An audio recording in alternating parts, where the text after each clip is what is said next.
Huwag niyo na po kaming hanapin sa mga presinto sapagkat ang inyong mga pulis ay nasa inyo ng mga telepono. Dial 911. Darating ang inyong mga pulis sa loob ng 5 minuto. Lilingkod sa bawat Pilipino at magbibigay ng tamang impormasyon para sa tahimik at maayos na Pilipinas. Police News Network, alagad ng batas, tagapagtaguyod ng balitang pulis, sandigan ng mamamayan, patnubay ng katotohanan.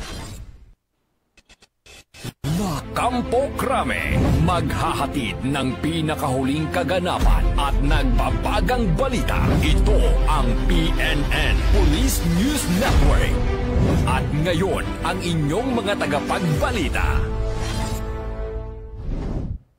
Magandang araw, Bagong Pilipinas. Ako ang inyong alagad ng batas, tagataguyod ng Balitang Pulis. Ako po si Patrolman Adrian Dayao. Maghatid sa inyo ng tamang balita, kwento ng pulis at serbisyo para sa mamamayan. At ito ang PNP News Online, ang pangunahing balita ng Police News Network. Alagad ng batas, tagataguyod ng Balitang Pulis.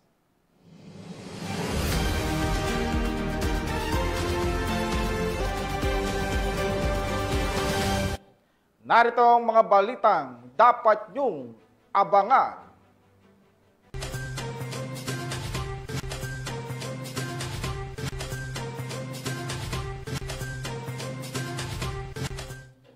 Paghain ng search warrant sa Cotabato, nauwi sa engkwentro, 2 pulis, sugatan.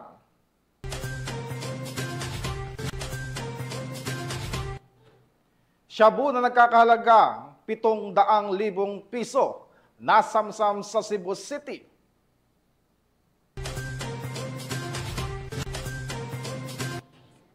At most wanted person sa kasong frustrated murder, arestado sa Rodriguez, Rizal.